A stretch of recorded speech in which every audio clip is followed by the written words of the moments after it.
What I really like tonight is just the variety. We've got some deep, complex poetry, and then just quite a range of stuff tonight. So our next reader is Donald J. Bingle. He is a writer of stories and novels in a variety of genres, from a trilogy of spy novels to a mystery set in a suburban writers group to Christmas Carol critiques, to tales about his father and more. His latest publication, Morse Code Mysteries and Missives, contains 3 tales, 2 stories by him, and a relevant piece of nonfiction presented first in more than 300 pages of triple-spaced Morse code text, then via internet links through about 12 hours of dots and dashes, and then in clear text. If you'd like to see it, it's over there. It's impressive. Tonight's tale, however, is not in code, and as always, you can find him at www.donaldjbingle.com or follow him on social media at Donald J. Bingle. Don?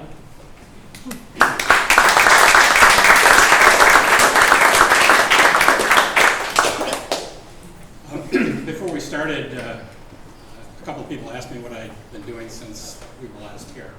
And aside from the Morse code book, I wanted to mention that Father's Day stories that I've read previously at this location, I finally put into print. So if you like those, they're available. And during the pandemic, I actually wrote the 3rd book in my spy thriller series, which was interesting because I couldn't go anywhere to do research, not even to the library. So it was all internet, and since a good part of it takes place in Australia, it was sometimes communicating with people who were 12 or 14 hours off time from me. So that was an interesting thing. In any event, it's called Flash Drive, and it's available over there. The story I'm going to read tonight is called The 7% Selection. And I believe that stories, if you're going to publish them, shouldn't need a setup because you're not going to be there to set them up for the reader. So I'm just going to read. My kid thinks I'm mobbed up. At first, the man Mac was speaking to simply flinched. Then fleeting looks of confusion, consternation, and disgust flickered in quick succession across his dimly lit countenance, as if reacting to someone farting loudly in church. Within mere moments, though, his listener once again assumed a calm, professional, yet somehow oddly blank expression. I see. And pray tell, why would he think that? Mac shrugged. It's a logical, a somewhat dramatic conclusion based on my activities. I'm not sure I follow. Are you hanging around seedy strip clubs all day? Working for a waste disposal business? He threw up his hands. Did he catch you carrying a body with 2 slugs in the back of the head into your Crown Victoria? I need a bit more to go on if this is supposed to work. Mac fluttered his right hand. Nah, nothing like that. And I ain't mobbed up. I don't hang with guys with big necks named Louis or Alfonso. Not a single one of my friends have a colorful nickname like Mickey the Shiv or Two for Tony the Tuna. None of that crap.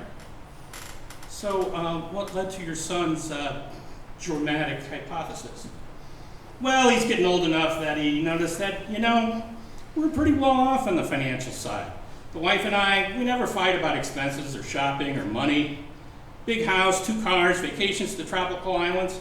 Nothing flashy or ostentatious, mind you. Certainly not Wall Street or pro athlete type bucks, but we do okay. And Mac fell silent. And? Prodded his companion. And he noticed I don't have a regular type job. The other man sniffed. Lots of explanations for that. Inheritance, investments, insurance settlement.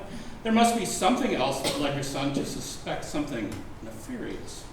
Yeah, well, Max sucked on a tooth for a moment. I think he played hooky from school one day and, followed me when I went out of the house. Where did you go? The track? A casino? A landfill? Mac did not respond. Perhaps I'm being too classic in my guesses. Maybe a meth lab or a boiler room operation for online fraud. The man scratched at a gray and unruly eyebrow, then suddenly smiled. Did you find out you're masquerading as a Nigerian prince? Max snorted. You got a vivid imagination, just like my kid. Nah, I didn't go no place like that. I went to the park. Well, actually several different parks, and sat on various park benches for most of the day.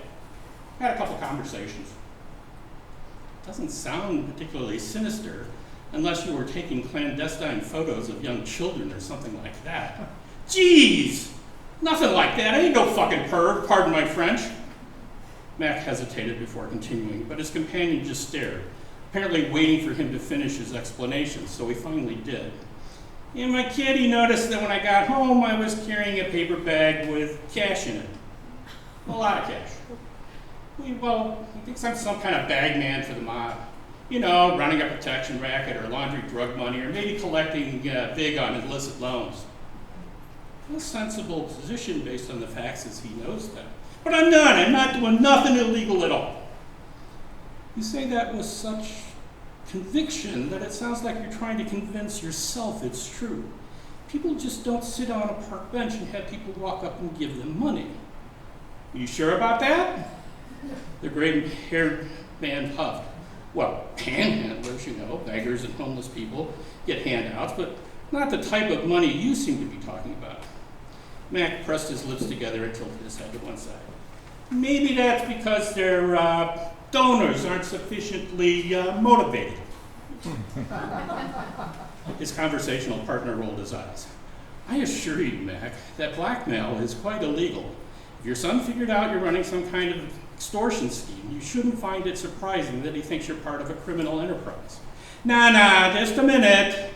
Blackmail, that's where you got clandestine pictures of somebody screwing somebody they ain't supposed to be, or where you have evidence that they're a murderer, or a molester, or embezzler, or a terrorist bomber, or some shit, and you make them pay or threaten to expose the information. I don't do that shit. No pictures, no evidence, no threats. His companion shook his head. It doesn't matter, Mac. If someone else takes the pictures, or finds the evidence, or makes the threat, and you're just, as you called it, the bag man, it's still a crime. I meant what I said. No pictures, no evidence, no threats. And motivated people just walk up and hand you money in the park. Why? Max scrunched up his nose and scratched at his upper lip. Guilt mostly. You understand about that, right? I know that guilt can be a powerful motivator, but what are these people guilty of? I have no fucking clue. Pardon the older man huffed. It's not French, Mac. And trust me, I've heard worse, including in French. Look, maybe you'd better just explain this to me from the very beginning. This is all on the down low, right? Confidential. Everything I tell you, you can't tell nobody, no how. Of course, you know that. Then we're kosher. The older man closed his eyes and took a deep breath, then plastered on an obviously forced smile through pressed lips. It's not any more kosher than your utterance was French. But yes, we have a mutual and ironclad understanding about the secrecy of your divulgences here today. Mac nodded and relaxed somewhat. So, every couple of weeks, I leave messages for various people. You know, mysterious, anonymous messages. Plain paper, black letters, unsealed envelopes. I use those flimsy plastic gloves that they use at the deli down the block to handle the paper. And I only write with pens I get from garage sales, so there's no print, no DNA, no forensic shit of any kind. Oh, it doesn't sound illegal at all. Shove your sarcasm up your French kosher ass, growled Mark. He got a stern glare in return, but it quickly softened. Sorry. Continue. The message is always saying, in block letters, I know what you did. That's it. Then I put a date and a time, 3 to 6 days in the future, and a location of a park bench somewhere nearby to where they live. But, not too nearby. Not someplace where they would go all the time and be recognized. Then on the specified day and time, I'm at the designated place. And what is it that you suspect these people did? I don't know. I have no clue what these people did or didn't do. They're strangers, not too rich, but not too poor. And these people just come to the park and give you money. Mostly no. It's a numbers game. Some apparently don't feel guilty about nothing. Some probably think the whole thing is a joke. Maybe some just hunker down and hope the whole thing blows over without them doing anything, which if they do, it does. I don't chase after nobody. But a few, it averages about 7%, give or take. They show up at the park bench. When they do, they find me sitting there. I'm usually in some old clothes I use for working around the house or exercising or some shit like that. Got a paper bag on the bench next to me with a few loose bills and change in it. You know, like the subway baggers do. It says, donations in block letters. You understand, right? That way I'm not even technically soliciting or begging, just sitting on the bench. Mac chuckled to himself. This whole thing started when I ate a bag lunch at the park after doing some yard work, and some old lady with pearls dropped a 20 in my open bag when I was nodding off after I ate. So people just drop large sums of cash in the bag and leave? Well, sometimes, but mostly they want to converse a bit. They want to deny they did whatever it is that they obviously did do, or they wouldn't have showed up. Or they give excuses or whatever. Sometimes they ask questions. Like what? Well, what do you expect mostly? How did you find me? How much do you want? How do I know you won't come back for more? And give them the answers you expect that deep down they want to hear. They don't discuss that. I'm just taking donations, so give or don't give, whatever you think works for your situation. You'll never see me again. And that works. Mostly, people hear what they want to hear. The thing is, I never threaten, I never demand, I don't even ask. I never get into any particulars in any way, shape, or form. Assuming somebody ever tried to run a sting on me, they get nothing actionable whatsoever. The older man sat in silence, so Mac continued.